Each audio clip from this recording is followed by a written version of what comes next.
दोस्तों, अगर ये फिल्म आपकी नजरों से अभी तक बची हुई है तो यकीन मानिए भगवान ने आपको एक स्पेशल मौका दिया है, क्योंकि अब आपके सामने आने वाली है सस्पेंस, ट्विस्ट और दिमागी खेलों से भरी एक बिल्कुल परफेक्ट मूवी। आज की फिल्म कोई साधारण कहानी नहीं है, ये एक ऐसा जाल है जिसमें जैसे जैसे आप आगे बढ़ते जाएंगे वैसे वैसे और गहराई तक फंसते चले जाएंगे। यही वजह है कि ऐसी फिल्में सिर्फ देखी नहीं जाती बल्कि उन्हें गहराई से समझना जरूरी होता है। कहानी की शुरुआत ही हमें बेचैन कर देती है। कैमरा एक लंबे बिना कट के सिंगल शॉट में तेजी से ऊपर की ओर उठता है। हम देखते हैं कि एक शादी का जोड़ा पहने बूढ़ी दादी लिफ्ट के अंदर लेटी हुई है, जैसे किसी बात को याद कर रही हो। दृश्य बदलता है और हम एक कार के अंदर पहुंचते हैं। एक नई शादीशुदा जोड़ी बहुत प्यार भरे पल बिता रही है। लगता है दोनों की अभी अभी शादी हुई है। मेहमानों को विदा करके जल्दी जल्दी होटल लौट रहे हैं। अब आगे क्या होने वाला है ये बताने की जरूरत नहीं है, लेकिन जैसे ही दोनों लिफ्ट का इंतजार करते हैं, कैमरा धीरे धीरे लिफ्ट के अंदर चला जाता है और हमें एक दूसरी जगह ले आता है। एक आदमी आराम से अपने घर में दाखिल होता है। अंदर जाते ही वो देखता है उसका छोटा भाई बेहद घबराया हुआ है, जैसे कुछ छुपा रहा है। वो पूछता है लेकिन भाई कुछ भी साफ साफ नहीं बताता। तभी अचानक घर में एक पुलिस वाला घुस आता है दोनों को पकड़ने के लिए। बातचीत से पता चलता है कि दोनों भाई चोर हैं। छोटा भाई पहले ही अपने अपराध को स्वीकार कर चुका है और बड़ा भाई अभी भी बचाव करने की कोशिश कर रहा है। बात करते करते बड़ा भाई अचानक फ्रिज का दरवाजा खोल देता है। इसी अफरा तफरी में पुलिस वाले की पिस्टल हाथ से छूटकर नीचे गिर जाती है। लिफ्ट का इंतजार करने का समय नहीं होता, इसलिए वे सीढ़ियों की ओर दौड़ते हैं। दोनों भाई 9वीं मंजिल से नीचे उतर रहे होते हैं, जबकि पुलिस वाला लगभग 2 मंजिल पीछे है। सब कुछ नियंत्रण में लगता है, लेकिन चौथी मंजिल पर हालात बदल जाते हैं। पुलिस वाला गोली चलाता है और गोली बड़े भाई की टांग में लगती है। वह लड़खड़ा जाता है। गोली चलाने के तुरंत बाद पुलिस वाला घबरा जाता है और अपनी ही बंदूक नीचे फेंक देता है। उसी समय ऊपर से जोरदार धमाके की आवाज आती है। गोली लगने के बाद दोनों भाइयों के लिए आगे भागना नामुमकिन हो जाता है। पुलिस वाला उन्हें काबू में लेते हुए कहता है कि घबराने की जरूरत नहीं है। थाने पहुंचते ही उनके लिए किसी न किसी तरह के इलाज का इंतजाम कर दिया जाएगा। इसके बाद तीनों नीचे की ओर बढ़ने लगते हैं। लगभग पहली मंजिल के पास पहुंचते ही पुलिस वाले को अपनी ही गर्दन के पास कुछ अजीब सा महसूस होता है। हाथ लगाने पर उसकी उंगलियों में बालों का एक गुच्छा आ जाता है। वह ज्यादा ध्यान दिए बिना बस बड़बड़ाता है कि यह जगह कितनी गंदी है। पहली मंजिल पर पहुंचने के बाद वे बाहर निकलने की कोशिश करते हैं, लेकिन दरवाजा किसी भी तरह से नहीं खुलता। नीचे की तरफ देखने पर ऐसा लगता है जैसे पहली मंजिल के बाद भी कई और मंजिलें मौजूद हैं। तीनों ही पूरी तरह समझ नहीं पा रहे थे कि हो क्या रहा है, इसलिए बिना ज्यादा सोचे वे नीचे की ओर बढ़ते ही चले गए, लेकिन बार बार दोहराते हुए वही फ्लोर नंबर और ऊपर नीचे कहीं भी खत्म न होने वाली सीढ़ियां। इन सब ने तीनों को पूरी तरह उलझा दिया। आखिरकार पुलिस वाले ने दोनों भाइयों को वहीं रुकने का आदेश दिया और खुद अकेले नीचे जाने लगा। यह जगह और भी अजीब थी। हर मंजिल पर सिर्फ नंबर बदलता था, बाकी सब कुछ बिल्कुल एक सा था। हर दरवाजा बंद था, कोई भी खुलने को तैयार नहीं था। वह इसी तरह एक एक मंजिल नीचे उतरता गया। जब वह दोबारा पहली मंजिल पर पहुंचा तो उसने वही दोनों भाई देखे जो ऊपर उसका इंतजार कर रहे थे। पुलिस वाला घबरा गया और तुरंत पलटकर ऊपर की ओर भागने लगा। इधर दोनों भाई भी पूरी तरह हक्के बक्के रह गए। बड़े भाई को लगा कि शायद गोली लगने की वजह से उसे भ्रम हो रहा है। छोटा भाई दरवाजा खोलने की कोशिश करता था, लेकिन दरवाजा किसी भी हालत में नहीं खुल रहा था। दोनों ने जल्दी से फैसला किया, चाहे बाहर निकलने का रास्ता हो या न हो, पहले पुलिस के कंट्रोल से निकलना जरूरी है। लेकिन इससे पहले कि वे कुछ करते, जो पुलिस वाला ऊपर की ओर भागा था वही नीचे से दौड़ता हुआ फिर सामने आ गया। पुलिस वाले ने शक पक्का करने के लिए अपनी चाबियों का गुच्छा नीचे फेंक दिया। कुछ ही सेकंड बाद वही चाबियां ऊपर से गिरती हुई दिखाई दी। किस्मत से पहली मंजिल पर एक ऑटोमेटिक वेंडिंग मशीन थी जिसमें खाने पीने का सामान भरा था। पुलिस ने आग बुझाने वाले सिलेंडर से शीशा तोड़ा, एक बोतल पानी निकाली और बड़े भाई के जख्म को साफ किया, लेकिन उसकी हालत देखकर साफ लग रहा था वह ज्यादा देर तक टिकने वाला नहीं है। छोटे भाई ने गुस्से में पुलिस वाले से सवाल किया कि उसने गोली क्यों चलाई थी। जवाब में पुलिस वाला बस इतना ही कह पाया कि वह इसे ठीक से समझा नहीं सकता। उस पल उसे ऐसा महसूस हुआ मानो कोई रहस्यमय ताकत उसका हाथ जबरदस्ती खींच रही हो, लेकिन अब इन बातों का कोई फायदा नहीं रह गया था। सच्चाई यही थी कि वे तीनों इस जगह से निकल नहीं सकते थे। पुलिस वाले के पास ज्यादा कुछ नहीं था, सिर्फ एक बटुआ जिसमें उसकी पत्नी और बच्चों की तस्वीरें थीं और एक छोटी सी ताश की पत्ती। उसे याद भी नहीं था कि यह ताश की पत्ती उसके पास कहां से आई। आखिरकार उसने उसे फाड़कर फेंक दिया। छोटे भाई के पास भी कुछ खास नहीं था, लेकिन बड़े भाई का बैग काफी मायने रखता था। उसी बैग के अंदर एक किताब रखी थी। किताब के अलावा बैग में कई रोजमर्रा की चीजें भी भरी हुई थी। इन चीजों से साफ पता चलता है कि बड़ा भाई जिंदगी को काफी सलीके से जीने वाला इंसान था। लेकिन अफसोस की बात यह थी कि उस बैग में एक भी मेडिकल सामान मौजूद नहीं था। करीब एक दिन बाद बड़ा भाई दम तोड़ देता है। भाई की मौत देखते ही छोटे भाई के भीतर गुस्सा फूट पड़ता है। वह पुलिस से बदला लेना चाहता है। उधर पुलिस वाला भी लगभग पागल हो चुका था, क्योंकि उन्होंने वेंडिंग मशीन का सारा खाना खा लिया था, लेकिन अब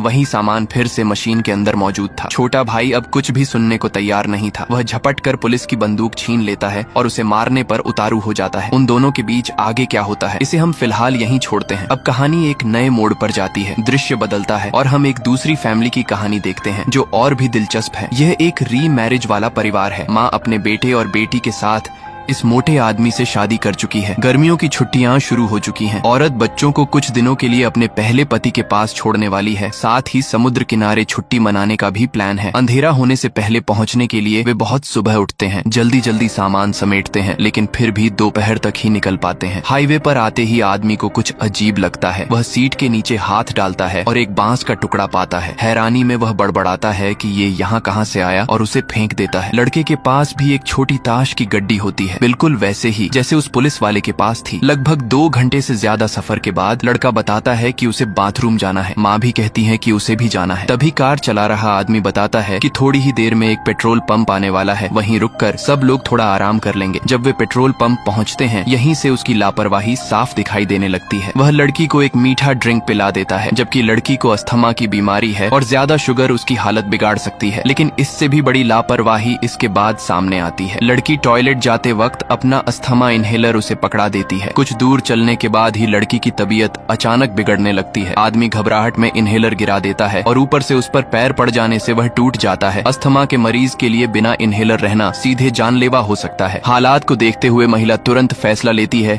कि वे वापस घर लौटेंगे। भले ही रास्ते का आधा सफर पहले ही तय हो चुका हो, लेकिन जैसे ही गाड़ी पलटकर थोड़ी ही दूर जाती है, पीछे से एक जोरदार धमाके की आवाज आती है, बिल्कुल वैसे ही जैसे कुछ समय पहले सीढ़ियों में उस पुलिस वाले ने सुनी थी। कुछ देर कार चलाने के बाद वे दोबारा उसी पेट्रोल पंप पर पहुंच जाते हैं। वहां कोई भी मौजूद नहीं होता। महिला बिना पूछे एक डिब्बा दवा उठा लेती है, यह भी नहीं पता कि वह काम करेगी या नहीं। लड़की की हालत लगातार बिगड़ती जा रही होती है, इसलिए परिवार मजबूरी में आगे बढ़ने का फैसला करता है। लेकिन इसके बाद एक और अजीब घटना घटती है। थोड़ी ही देर चलने पर वही पेट्रोल पंप फिर से सामने आ जाता है और इस बार भी वहाँ एक भी इंसान नहीं होता। लड़के को लगता है कि शायद आदमी रास्ता भटक गया है, क्योंकि वह जो नक्शा देख रहा है वह कई साल पुराना है। लेकिन आदमी इस बात को सिरे से नकार देता है। वह कहता है कि वह इस रास्ते पर 20 सालों से गाड़ी चला रहा है, उसे हर मोड़ ज़बानी याद है। समस्या ये है कि अब इस सड़क पर एक भी मोड़ दिखाई नहीं देता। इसी वजह से वह मान लेता है कि यह सड़क लगातार खुद को दोहरा रही है। क्योंकि वह आदमी पहले से ही काफी गैर जिम्मेदार रहा है, इसलिए महिला उसकी बात पर जरा भी भरोसा नहीं करती। लड़का भी उसे गंभीरता से नहीं लेता। आदमी कहता है, अगर तुम दोनों को भरोसा नहीं है तो हम वापस चलकर दिखाते हैं। लेकिन कुछ ही देर में पेट्रोल पंप फिर से सामने आ जाता है। रास्ते में कोई दूसरा एग्जिट कहीं दिखाई नहीं देता और सबसे अजीब बात यह है कि अब समय शाम के 7 से ज्यादा हो चुका है, जबकि आसमान में अब भी पूरी रोशनी है, जैसे वक्त थम गया हो। इस बीच लड़की की हालत लगातार खराब होती जा रही होती है। अगर जल्दी मदद नहीं मिली तो उसकी जान जा सकती है। परिवार इसी सड़क पर घूमता रहता है। 2 घंटे और बीत जाने के बाद आदमी को एहसास होता है कि इस तरह चलते रहना बेकार है। इस रास्ते का कोई अंत नहीं है। वह गाड़ी से उतरकर पहाड़ की ओर चढ़ने लगता है। सोचता है कि शायद कोई दूसरा रास्ता मिल जाए, लेकिन 2 घंटे बीत जाते हैं और वह वापस नहीं लौटता। लड़की अब बेहोश हो चुकी होती है। महिला पूरी तरह टूट जाती है और खुद गाड़ी चलाने लगती है। चलाते चलाते वह मानसिक रूप से टूटने लगती है। उसका व्यवहार साफ दिखाता है कि वह हालात संभाल नहीं पा रही। जब लड़का यह देखता है तो जैसे ही गाड़ी रुकती है, वह अपनी बहन को गोद में उठाकर गाड़ी से उतर जाता है। वह उसे उठाए चलता रहता है और आखिरकार उस विज्ञापन बोर्ड तक पहुंचता है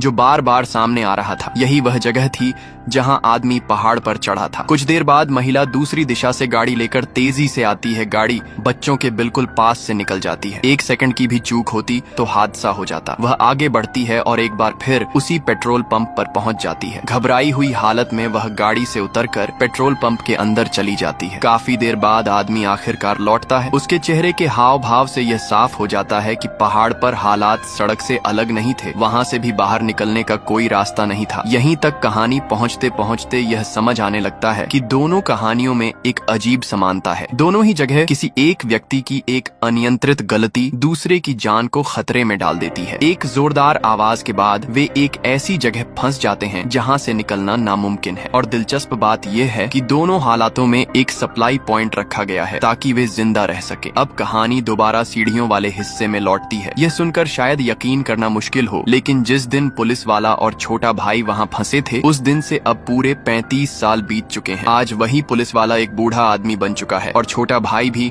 अब एक मध्यम उम्र का व्यक्ति हो गया है। अच्छी बात सिर्फ इतनी है कि वहाँ लगी ऑटोमेटिक वेंडिंग मशीन हर दिन सामान रिफ्रेश करती रहती है। इसी वजह से इतने सालों में दोनों भूखे नहीं मरे, लेकिन उनकी जिंदगी एक दूसरे से बिल्कुल अलग हो चुकी है। बूढ़े पुलिस वाले की तरफ हर जगह गंदगी फैली हुई है, मानो पूरा इलाका कूड़े का ढेर बन गया हो। वह खुद भी अपनी देखभाल छोड़ चुका है, शरीर थका हुआ है और साफ दिखता है कि वह अब आखिरी पड़ाव पर है। इसके उलट छोटे भाई की तरफ सब कुछ सलीके से रखा हुआ है। वह रोज कसरत करता है, जिसकी वजह से आज भी वह मजबूत दिखाई देता है। उसकी व्यक्तिगत साफ सफाई भी काफी अच्छी है। बूढ़े पुलिस वाले के लिए अब दीवारों पर चित्र बनाना ही एकमात्र मनोरंजन रह गया है। ऐसी हालत में इंसान पागल न हो जाए तो यही बहुत है। इस माहौल में उसे एक तरह का कलाकार कहना गलत नहीं होगा। छोटे भाई की हालत उससे थोड़ी बेहतर है। कम से कम उसके पास एक MP3 प्लेयर है जिससे वह संगीत सुन सकता है और एक किताब है जिससे समय काट सकता है। लेकिन फिर भी ऐसी जिंदगी को 35 साल रोज रोज जीते हुए वह भी धीरे धीरे हर चीज में रुचि खो चुका है। अब कहानी लौटती है हाईवे पर फंसे परिवार की तरफ। सबसे पहले जो दिखता है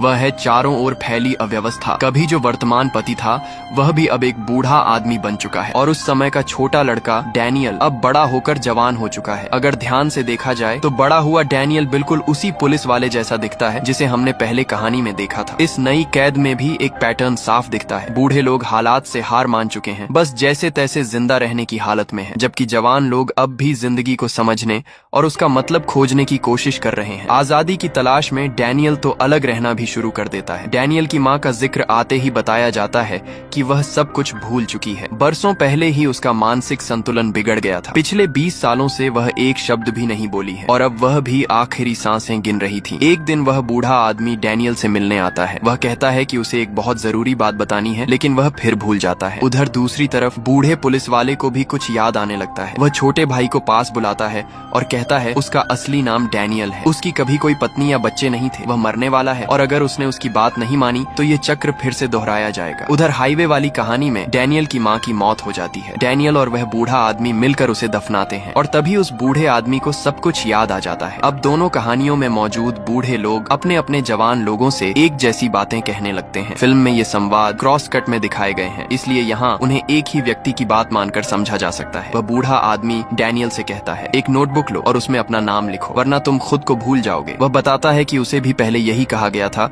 लेकिन उसने नहीं लिखा। डैनियल कहता है कि वह खुद को नहीं भूलेगा। इस पर बूढ़ा आदमी बताता है कि उसने भी यही सोचा था, लेकिन वह सब कुछ भूल गया। वह चेतावनी देता है कि थोड़ी देर में सड़क पर एक पुलिस की गाड़ी आएगी, अगर तुम उसमें बैठे तो सब कुछ भूल जाओगे, इसलिए अगर दोबारा फंसना नहीं चाहते तो उस गाड़ी में किसी भी हाल में मत बैठना। दूसरी तरफ बूढ़ा डैनियल छोटे भाई से कहता है थोड़ी देर में एक लिफ्ट दिखाई देगी, अगर फिर से फंसना नहीं चाहते तो उसमें मत जाना। इसके बाद वह छोटे भाई को 70 साल पहले की कहानी सुनाता है कि पहली बार वह कैसे फंसा था। ये वही कहानी है जब पूरा परिवार गाड़ी में फंस गया था, जिसे हम पहले ही देख चुके हैं। दूसरी तरफ मुखबिर भी डैनियल को बताता है कि वह पहली बार कैसे फंसा था, करीब 70 साल पहले जब वह सिर्फ 10 साल का था। एक गाइड उसे और एक दूसरे छात्र को लेकर बांस के बेड़े पर अध्ययन यात्रा के लिए निकला था। जब वे झील के बीच पहुंचे तो गाइड का पैर फिसल गया। संतुलन बिगड़ने पर वह दूसरे छात्र से टकराया और दोनों पानी में गिर पड़े। गाइड को तैरना आता था, इसलिए उसे ज्यादा नुकसान नहीं हुआ, लेकिन दूसरा छात्र सिर के बल पानी में गिरा और 3 दिन बाद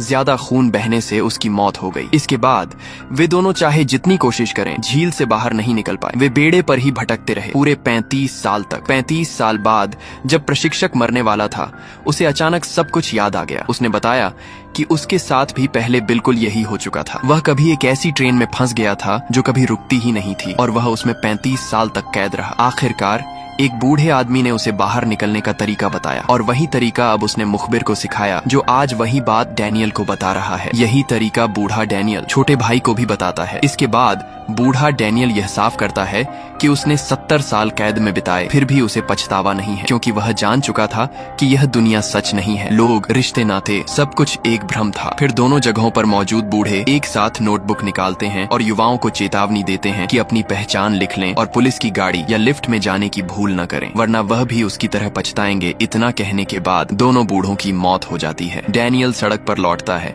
और सच में उसे एक पुलिस की गाड़ी दिखती है। दूसरी तरफ छोटे भाई को एक लिफ्ट नजर आती है। बूढ़ों की बातें अभी भी उनके कानों में गूंज रही थी। डैनियल एक पल भी नहीं सोचता। वह वापस जाकर अपना सामान समेटता है और गाड़ी में बैठने का फैसला करता है। 35 सालों से फंसे रहने के बाद बाहर जाकर जो भी हो, अब वह बस इस जगह से निकलना चाहता था। उधर छोटा भाई भी बिना किसी हिचक के लिफ्ट में घुस जाता है। डैनियल के गाड़ी में बैठते ही उसे एक पुलिस की वर्दी मिलती है। नोटबुक में दोनों भाइयों के अपराधों का रिकॉर्ड होता है और यह भी लिखा होता है कि उसे आगे क्या करना है। वह अपने बाल काटता है, वर्दी पहनता है और एक पुलिस वाला बन जाता है। यही वजह थी कि फिल्म की शुरुआत में जब उसने अपनी गर्दन के पास बाल महसूस किए थे, वे उसी के थे। इसका मतलब यह भी था कि वह तभी अपनी याददाश्त खो चुका था। दूसरी ओर छोटे भाई के साथ भी वही होता है। लिफ्ट में उसे एक सर्विस स्टाफ की वर्दी मिलती है। नोटबुक में एक पति पत्नी की तस्वीर होती है और उसके लिए तय किया गया अगला काम लिखा होता है। वह बाल बांधता है, कपड़े बदलता है और एक सर्विस बॉय बन जाता है। इसके बाद डैनियल के साथ जो कुछ भी होता है वही फिल्म की शुरुआत में दिखाया गया है। और छोटा भाई कपड़े बदलने के बाद लिफ्ट में एक नए नवेले शादीशुदा जोड़े को आते देखता है। वही जोड़ा जो फिल्म के बिल्कुल पहले सीन में दिखाया गया था। दोनों को 30वीं मंजिल पर जाना होता है। छोटा भाई उनका सामान उठाता है